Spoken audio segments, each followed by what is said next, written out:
Hello বন্ধুরা, কেমন আছো? আশা করি সকলেই ভালো আছো। আমি তোমাদের প্রিয় আপু আবারও চলে আসলাম নতুন একটি গল্প নিয়ে। গল্পটি শেষ পর্যন্ত শুনলে তোমাদের দাঁড়িয়ে যাবে। আমি অভি। এইবার ইন্টার পরীক্ষা দিয়েছি। পরীক্ষার পর বিরাট ছুটি চলছে, তাই অবসর কাটানোর জন্য আমার এক চাচার কিন্ডারগার্টেন স্কুলে খণ্ডকালীন শিক্ষকের চাকরি নিয়েছি। স্কুল আমাদের গ্রাম থেকে প্রায় ৩ কিলোমিটার দূরে। আমার বাইক আছে, তা দিয়ে স্কুলে যাতায়াত করি। সাধারণত ইচ্ছার বসেই স্কুলে চাকরি করা। নার্সারি থেকে ৫ম শ্রেণীর শিক্ষার্থী রয়েছে স্কুলে। আমি ইংরেজি শিক্ষক হিসেবে যোগ দেই। ১ মাস ক্লাস নিতেই পুরো স্কুলে আমার সুনাম ছড়িয়ে পড়ে। বাচ্চাদের অভিভাবকরা তাদের সন্তানদের প্রাইভেট পড়ানোর জন্য অনুরোধ করতে থাকে। আমি প্রথমে প্রাইভেট পড়াবো না বলি, কিন্তু অভিভাবকদের অত্যাধিক অনুরোধের জন্য শেষে রাজি হই। যেহেতু এখন হাতে অন্য কাজ নেই, তাই একটা ব্যাচ পড়ানো শুরু করি।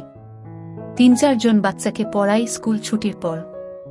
এদের মধ্যে একটা ছেলে নাম সোহান, খুবই দুষ্টু। সে অন্য বাচ্চাদের সাথে মারামারি করার কারণে ওর আম্মু একদিন আমার সাথে দেখা করে ওকে বাসায় গিয়ে একা পড়াতে বলে, কিন্তু আমি বলি যে আমার সময় নেই। স্কুল ছুটির পর এক ব্যাচের বেশি পড়ানো সম্ভব নয়। তখন সোহানের আম্মু বলে তাহলে সন্ধ্যায় ওদের বাসায় গিয়ে একা পড়াতে, কেননা সোহান খুবই দুষ্টু ও পড়াশোনায় খুব কাঁচা। তাই ওকে একা পড়ার জন্য ওর আম্মু খুব অনুনয় বিনয় করতে থাকে। শেষে আমি রাজি হলাম। ওদের বাসায় স্কুল থেকে সামান্য দূরে, তবুও মহিলার কথায় ওনার বাচ্চার জন্য রাজি হই। আসলে মহিলা নয়, বরং যুবতী মেয়ে বলাই বাহুল্য, কেননা সোহানের আম্মুর বয়স ২৭-২৮ বছরের বেশি হবে না। ওনার নাম তানিয়া। তানিয়ার একমাত্র ছেলে সোহান ক্লাস 3-তে পড়ে। ওর স্বামী থাকে ইতালি। দোতলা বাড়িতে ছেলেকে নিয়ে একাই থাকে। তো প্রতিদিন স্কুল টিউশনি শেষে বাসায় ফিরি দুপুর ২টায়। বাসায় এসে খাওয়া, বিশ্রাম শেষে সন্ধ্যার দিকে বাইক নিয়ে তানিয়ার বাসায় যাই ওর ছেলেকে পড়াতে। বলে রাখি যে তানিয়ারা ভালোই সচ্ছল। স্বামী ইতালি থাকায় ভালোই আছে। আমাকে ৫,০০০ টাকা টিউশনির জন্য দেবে বলে সঙ্গে বাইকের তেলের খরচের জন্য এক্সট্রা টাকাও দেবে। এত অফার পেয়ে রাজিও হয়ে যাই। তো নিয়মিত ওদের বাসায় গিয়ে ওর ছেলেকে পড়াতে লাগলাম। পড়ার মাঝে প্রতিদিনই স্ন্যাক্স, বিভিন্ন খাবার, ফল ইত্যাদি দেয় খাওয়ার জন্য। মাঝে মাঝে রাতের খাবারও খেয়ে আসি ওদের বাসা থেকে। আমি লক্ষ্য করি আমার প্রতি তানিয়ার একটা দুর্বলতা রয়েছে, কিন্তু সেটা ওকে বুঝতে দিলাম না। সে প্রায়ই আমাকে বিভিন্ন ইশারা ইঙ্গিতে আমার দৃষ্টি আকর্ষণের চেষ্টা করে। আমি দেখতে সুদর্শন, ফর্সা ও লম্বা, বয়স ২০ বছর। যেহেতু তানিয়ার স্বামী বিদেশ, তাই সে একা, এবং আমি স্মার্ট একটা ছেলে, তাই আমার প্রতি ওর আকর্ষিত হওয়াটা স্বাভাবিক। আমার বয়স ২০ হলেও আমাকে দেখতে প্রায় ২৪-২৫ বছরের যুবক মনে হয়, কেননা মুখে খোঁচা খোঁচা দাড়ি ও আমার অভিব্যক্তিতে বড়দের মতো আচরণ ফুটে ওঠে। তাই তানিয়াও আমার প্রতি আকর্ষণ ফিল করে। তানিয়ার ফিগার খুবই ভালো, দেখতে তামিল নায়িকা আনুষ্কা শেঠির মতো হুবহু। তানিয়া বাসায় টি শার্ট, টপ ও জিন্স পরে থাকে। আমি নিয়মিত খেয়াল করি সে ডেইলি টাইট ফিটিং টপ পরে। আমি ইতস্তত ফিল করলেও সে আমার সামনেই ঘুরঘুর করে। কিছুক্ষণ পরপর এটা ওটা খাবার, ছেলের খাতা, কলম নিয়ে আসে আর আমার দিকে লক্ষ্য রাখে যেন আমি ওর দিকে তাকাই। আমি সব বুঝতে পারলেও তানিয়াকে কিছু বুঝতে দিলাম না।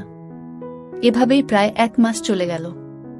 আমি স্কুলের চাকরি ছেড়ে দিলাম, কিন্তু তানিয়ার ছেলেকে পড়াতে থাকলাম। এই ১ মাসে তানিয়ার সাথেও আমার ভালো সখ্যতা গড়ে উঠেছে। বলা চলে অনেক ফ্রি হয়ে গেছি আমরা। তানিয়াকে আমি ভাবি বলে সম্বোধন করি। প্রতিদিনই ওর ছেলেকে হোমওয়ার্ক করতে দিয়ে ওর সাথেই কথাবার্তা বলি। ১ ঘন্টার প্রাইভেটে ২-২.৫ ঘন্টা থাকি ওদের বাসায়। বিভিন্ন বিষয় নিয়ে তানিয়ার সাথে কথাবার্তা বলি। একদিন আমার গার্লফ্রেন্ড সম্পর্কে জিজ্ঞেস করে সে। আমি বলি আমার কোনো গার্লফ্রেন্ড নেই। তানিয়া তা শুনে অবাক হয়ে যায়, বলে এমন হ্যান্ডসাম ছেলের গার্লফ্রেন্ড নেই? আমি হাসি। তানিয়া বলে আমার বয়স যখন ১৫ তখন আমার বিয়ে হয়। কোনোদিন প্রেম করার সুযোগ পাইনি, হাহা। আমি বলি সমস্যা কি, আপনার স্বামীর সাথে প্রেম করবেন? আমার স্বামী ২-২.৫ বছর পর পর দেশে আসে, প্রেম করার সুযোগ নাই। হাহা। স্বামী প্রবাস থাকলে এটা একটা সমস্যা। হ্যাঁ, যাক বাদ দাও দুঃখের কথা। তোমার কথা বলো। ভার্সিটিতে ভর্তি হয়েছ? জাহাঙ্গীরনগর বিশ্ববিদ্যালয়ে ভর্তি হলাম। ওয়াও, জাহাঙ্গীরনগর! সেখানের পরিবেশ খুব সুন্দর। হ্যাঁ, কিছুদিন পর ক্লাস শুরু হবে। ওহ আচ্ছা অভি, সামনের শুক্রবারে কি তুমি ফ্রি আছো? হ্যাঁ, কেন? সোহান বলল কুরবানির ঈদের পর ঘুরতে যাবে কোথাও। গতকাল তো ঈদ গেল, এখন স্কুলও ছুটি, তাই সে বায়না ধরেছে নন্দন পার্ক যাবে। আমি তো চিনি না, তাই তোমাকে সঙ্গে নিয়ে যেতে চাই যদি তুমি ফ্রি থাকো। আর কি, নন্দন পার্ক তো আমাদের ভার্সিটি থেকে সামান্য দূরে। তাছাড়া আমি ফ্রি আছি। পরশু শুক্রবার কখন যাবেন বলেন? এই সকাল 10টার দিকে। দেখি, আমি একটা হাইলাক্স গাড়ি ভাড়া করব। তুমি সকালে চলে এসো, আমি ও সোহান রেডি থাকব। ওকে। শুক্রবার সকালে তানিয়াদের বাসায় যাই।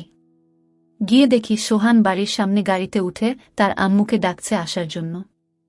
আমি সোহানকে বলি, পিচ্চি তোমার আম্মু কই? সে বলে রেডি হইতাছে। আমি বলি, তুমি গাড়িতে গান শোনো, আমি তোমার আম্মুকে নিয়ে আসি।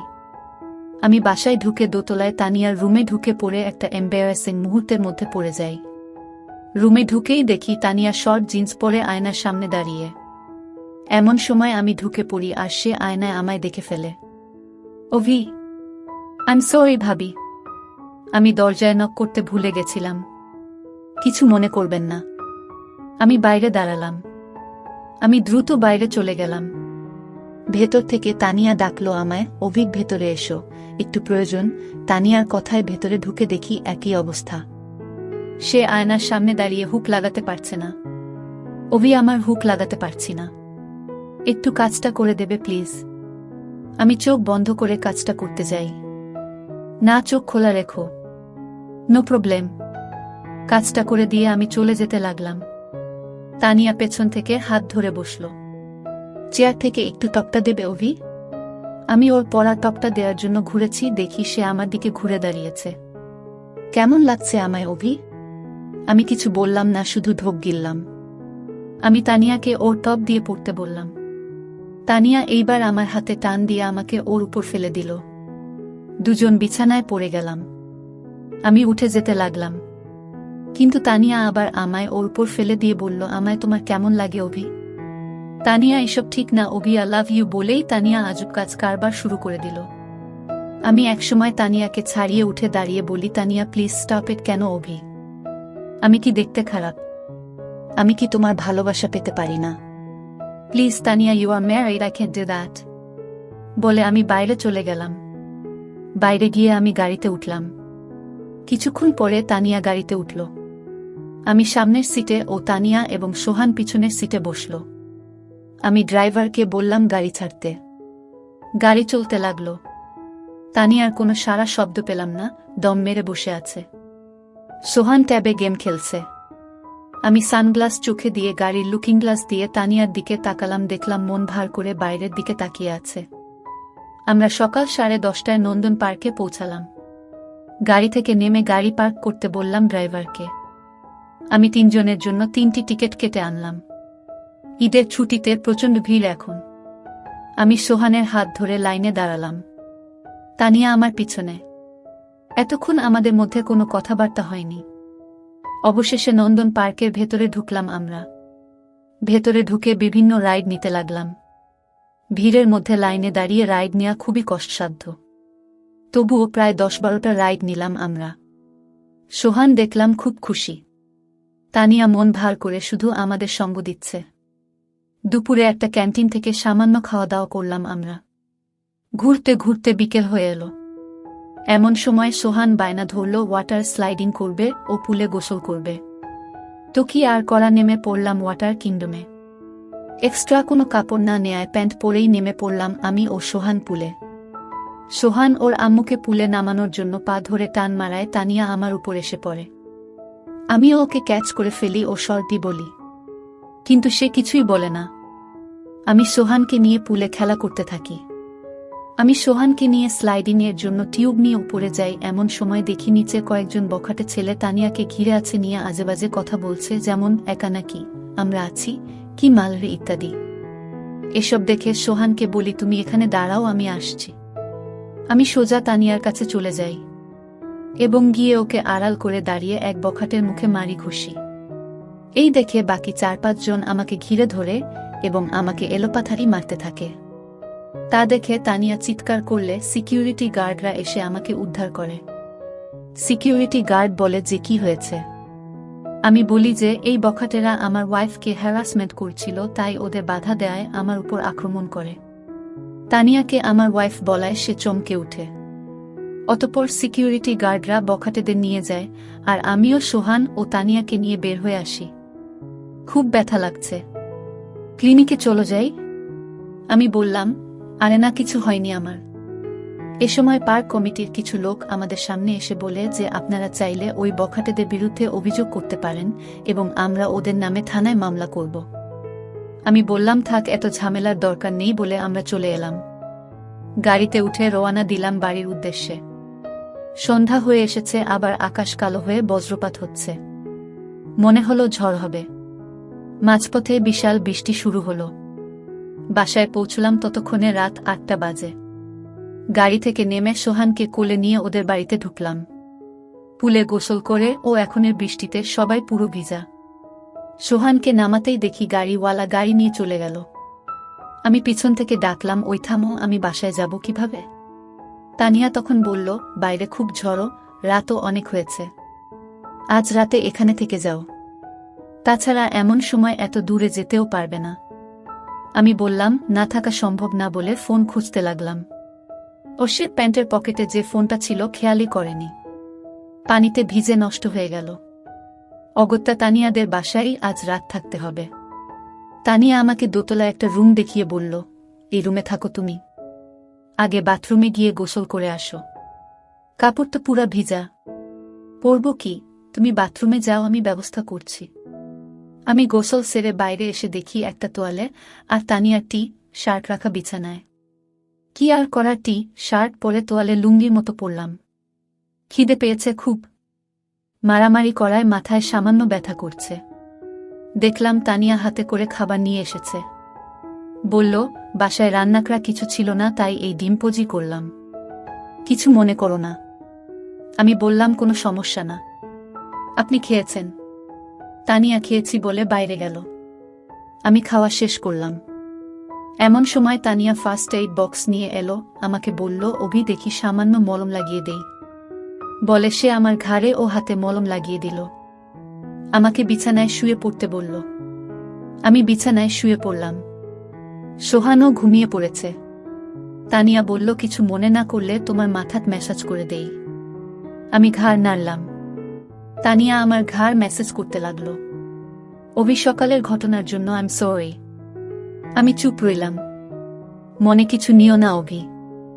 আমি একাকী থাকতে থাকতে অসহ্যকর যন্ত্রণায় ভুগতেছিলাম, তাই তোমাকে দেখে নিজেকে কন্ট্রোল করতে পারিনি। সর্বে, ইটস ওকে। আমিও তোমাকে সবার সামনে আমার ওয়াইফ বলে ফেলেছি। I am sorry also. তুমি তো আমাকে বাঁচানোর জন্যই সব করেছ। I am really thankful to you.